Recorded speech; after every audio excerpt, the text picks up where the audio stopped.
Hi, welcome back. My name is Amanda. If you're new to my channel, I will be reading spiritual books just to help, well, not honestly even help per se, but just find my own niche on YouTube for people that are interested in spirituality and just probably don't have the means to get the books. Thankfully, I have quite a few spiritual books, so I'll make sure to read chapter by chapter. I do have a 7-month-old little girl, so I can only do chapter by chapter before she inevitably wakes up. Um, so today I will be reading chapter 3 of the Edgar Cayce Guide to Self-Healing. And if you really are new to this channel, you'll know that my book is old and janky. And so we're going to go ahead and just skip right to chapter 3. I really need to stop turning the pages so hard. Are there any other people out there that's like me? That's like, God, flip the page already. um, Chapter 3, The Nature of Self. In this chapter, we are going to look at the concept of self as taught by Edgar Cayce. After all, this is a study of self-healing, and unless we have a basic understanding of the term, we will not truly focus on all of its implications. From what we have seen thus far, Cayce placed a lot of power in the concept of self. We understand that when the self rebels, it can cause disease and illness. We also realize that the role of the self in a healing state is simply that of compliance with the laws of nature. We hear a lot today of self-image. What do we think of ourselves, and what limits do we put on ourselves? Everything we do, psychologists say, reflects the picture or the concept we have of ourselves. If we are timid and frightened, it is because we have a low self-image.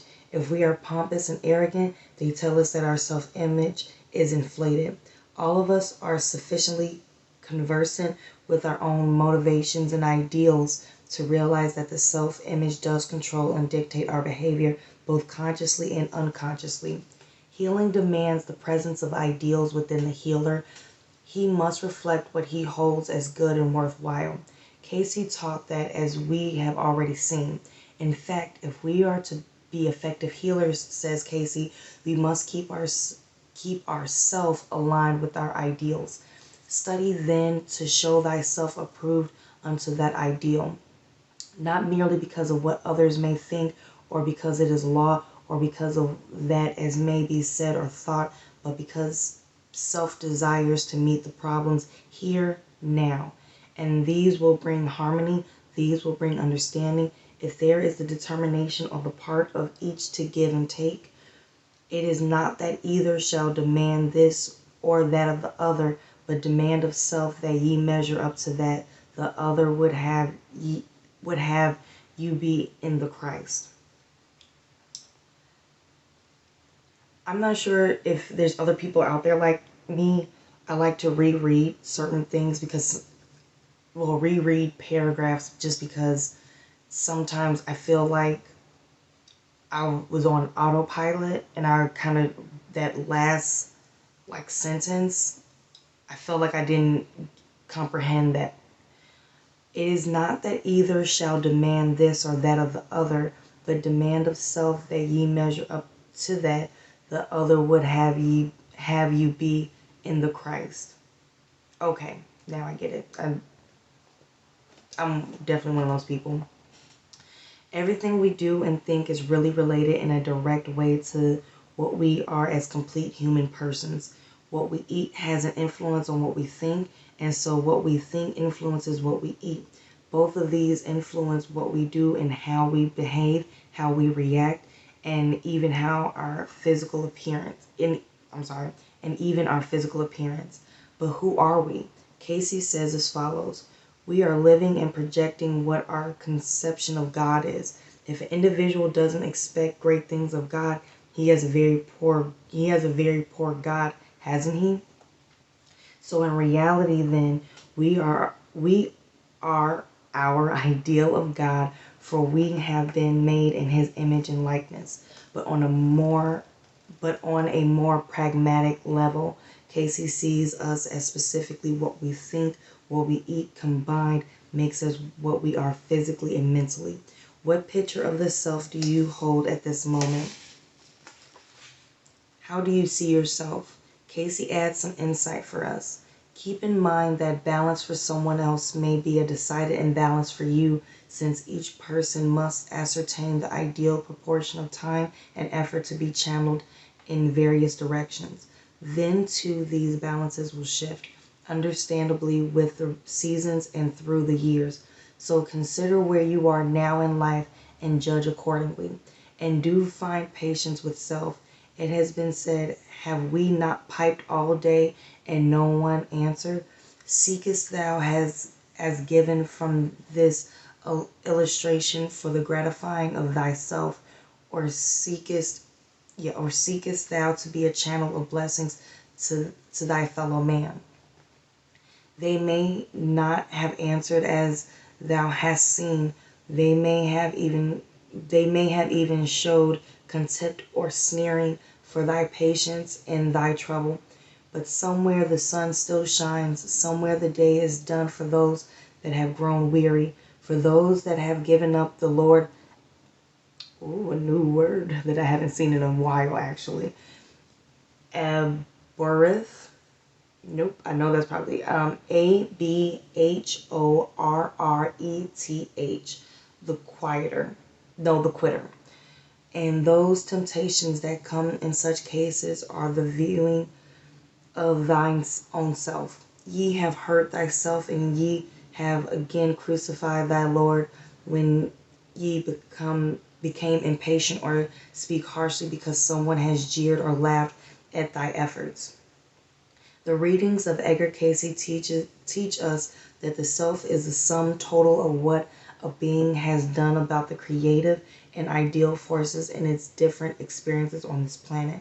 The self changes to the extent that the being acts, thinks, and feels in the present about its ideals, its experiences, and its opportunities. Problems, conditions, individuals all cause a reaction in the person, but that does not mean that the self is just one level, namely physical. The self is physical, mental, and spiritual, and each one has its own separate but interrelated attributes. The unifying principle of the three phases of the self is the mind. As Cayce teaches it, the mind is the builder of thought that runs frequently throughout his teachings, and it is through the mind that the self comes close to either infinity or materiality. And there must be taken into consideration all phases of this entity's experience in the present if the conditions would be wholly understood. For mind is the builder, and if there will be kept a balance, the physical mind and the spiritual mind should coordinate. There are those forces which the entity then, not merely the body, but the entity, body, mind, soul is meeting in itself, called by itself oft karmic reactions, but karma. Well, these are the conditions as we find them in this body. The body, the mind, the soul are one within the physical forces, for the body is indeed the temple of the living God. In each entity there is that portion which is a part of the universal force and is that which lives on. All must cooperate and coordinate. We are then, says Cayce, a triune self. We are many things, and the healer must be able to see and experience these in himself if he is to achieve balance and health. Sickness is an absence of coordination and cooperation within the self. At cellular level, we are a physical body. At the same time, we are a spiritual body, each atom of our body being charged with the energy from the first cause or spirit. The mind determines the electrical patterns which are exhibited. When we think about it, everything is electrical or vibrating. Imagine the sounds of the day coming into our bodies as vibrations and then being transformed by the brain into electrical patterns and circulated through our systems and digested by each and every cell. Similarly, with whatever we may see, smell, and touch, We are building a computer-like bank of memories into each and every cell. We might now call these memories the subconscious, for the subconscious mind is both consciousness and thought or spirit consciousness, hence may be classified in the physical sense as a habit. We are divine. We are the combined result of what we have done individually and in groups about the ideals we have set. For thou art in thy For thou art in thyself divine. The mere fact or knowledge of thy existence in a material world, prompted by the activities or the movement of the spirit itself, indicates thy own divinity, but to be attained. And this may never be done by holding grudges or disputations with any, for these only bring hardships, as they did in the experience of Jesus, to those, not as he attempted to take the directing of activities into their own hands. Realizing then who and what we are, we must treat ourselves accordingly, admonishes Cayce. To thine own self in these relationships be true, and thou wilt not be false to any. Rather know ye that the Lord loveth rather that of love than sacrifice. Rather the purposes, the desires. What is thy desire toward thy fellow man? What is that motivating thy activities? Let the love of the Father constrain thee. Which all goes to tell us that we must begin our healing process deep within ourselves. We cannot look outside of self for the causes of sickness.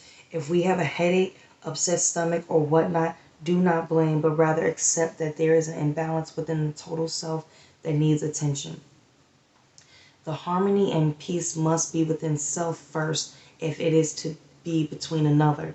This ye know, you will never find harmony by finding fault with what the other does.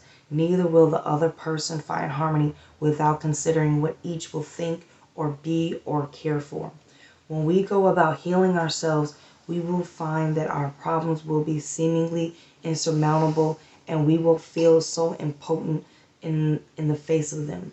Yet Cayce tells us that as reflections of the divine, we are not simply a small part of God's creation, but that thanks to our minds, we are able to take in the whole universe and make it part of our ideals. Cayce also suggests, as do many other philosophers and teachers, that if we would heal and bring the balance of light and life to others, we must first set our own house in order. That which is so hard to understand in the minds or experiences of many is that the activities of a soul are for self-development, yet the soul must be selfless in its activity for it, the soul, to develop. What is needed then is that the self-healer recognize the need for selflessness as opposed to selfishness. We cannot make the body the sole preoccupation of our ministrations. And yet the body is very important, and any extreme must be avoided in relating to this area of self.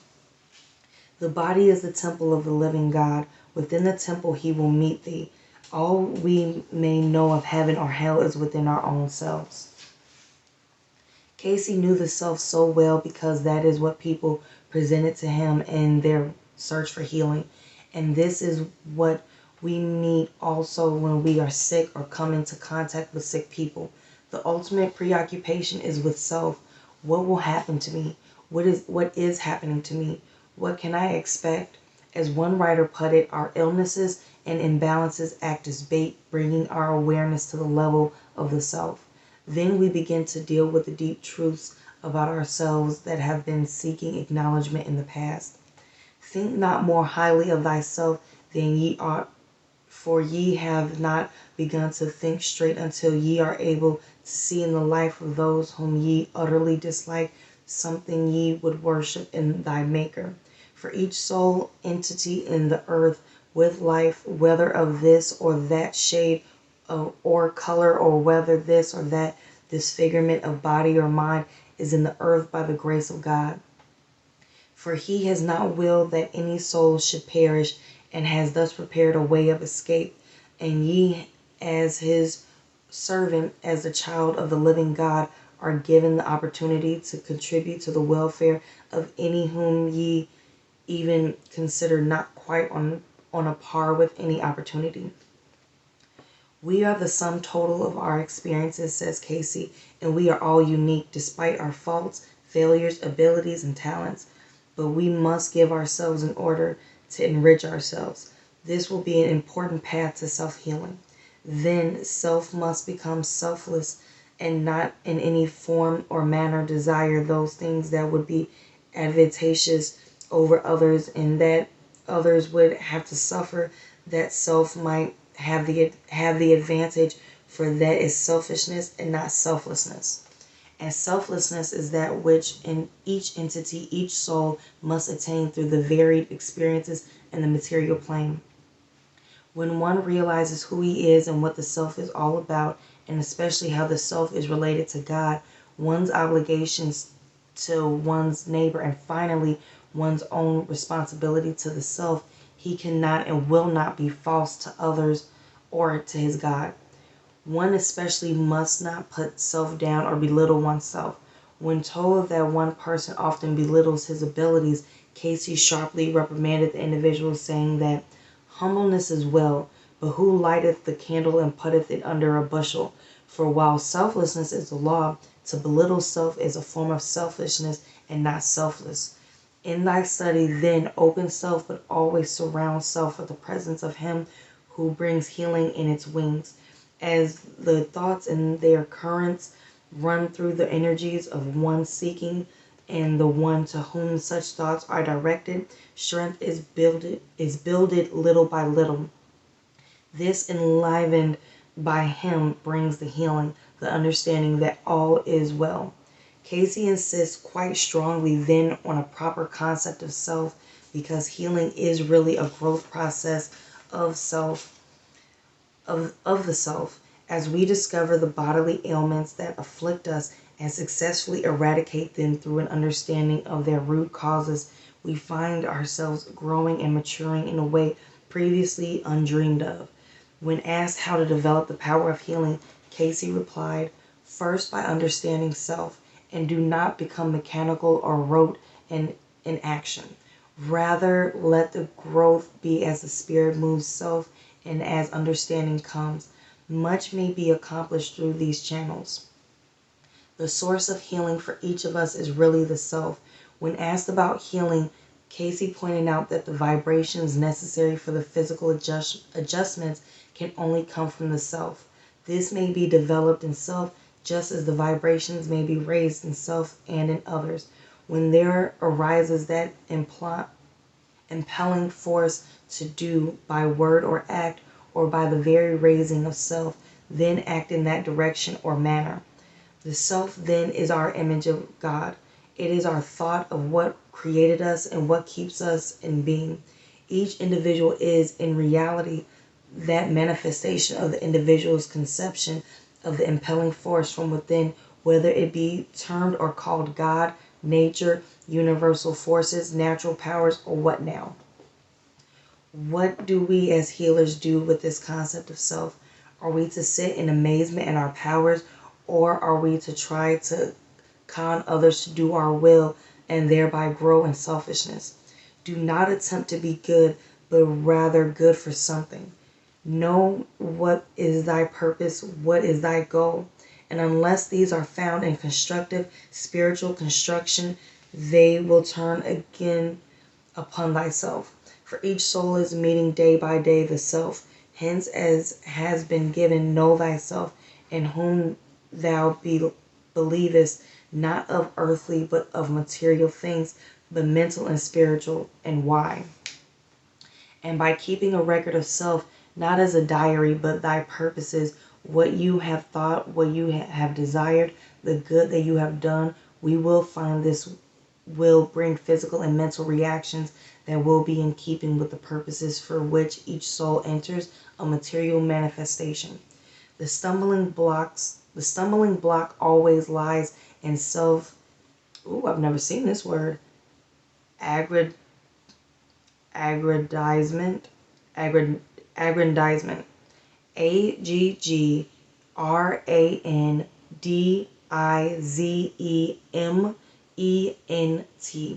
of power and ability stored in one's own self and the misuse of self in relation one to another.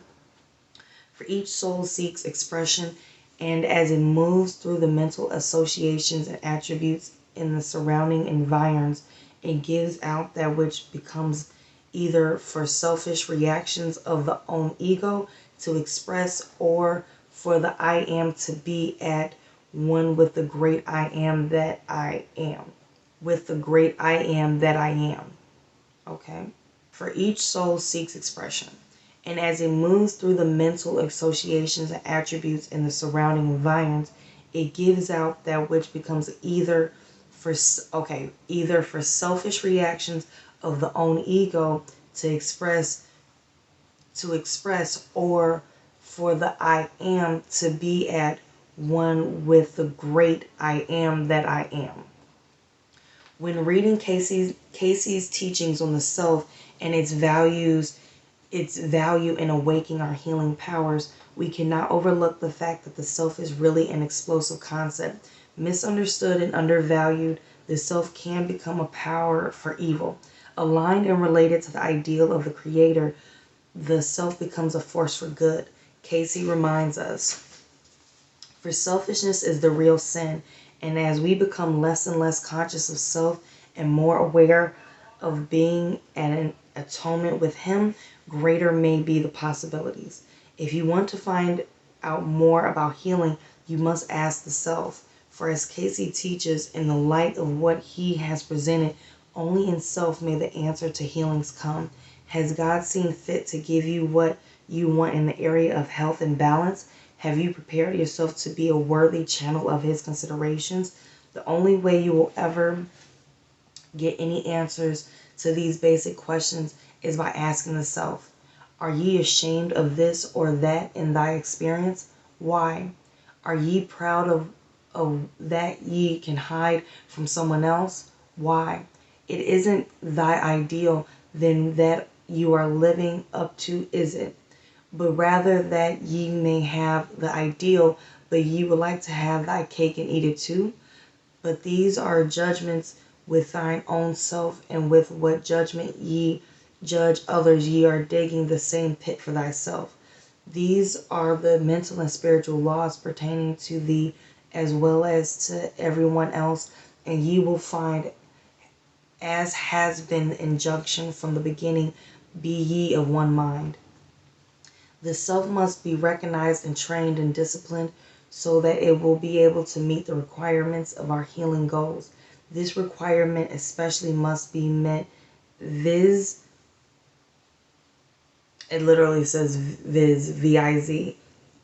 I am assuming visually, but I feel like it would have said that.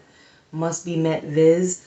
That we be willing to meet self, to deliberate with self, and to correct self. When we review Cayce's methods of reaching the unconscious mind, we will elaborate on techniques for meeting the self. But read what Cayce says now about governing the self so as to prepare it for its responsibilities. In choosing then of self and self's activities, first know what is thy ideal, not merely as a theory, but set it down on paper. Draw 3 lines, and under each heading put body, mind, material. God the Father, the Son, God the Father, God the Son, and God the Holy Spirit. Write the ideals in each under those headings also. Then find thy ideal under each. It will require time and patience and study of self, not judgments from others. Ye are not a judge of thy fellow man. You can be a banker and tell him when he can borrow and when he can't, but don't become the judge. And as ye judge self, and as ye find in self, sincerity is the keynote of every individual soul. Who is sincere? 1 in a million. Ye can be one of those. Will ye? Try it. Someone asked Cayce to point out what he found to be that person's worst faults. He answered, these should be answered from looking into self. Who is to find fault with another? Look at thy own ideals spiritually, mentally, materially, and compare thy real thoughts, not merely in mind, but write them down. You'll not be pleased with some, but it is the best way to make corrections facing thine own self as in a mirror. The self then is a fountain and the source of all the power that those who seek to be healers need to draw upon. There are so many ways given to bring about healing, but if the self is not attuned and aligned, healing cannot come. The entity may play upon the emotions of others, or it may use them for stepping stones or stumbling blocks.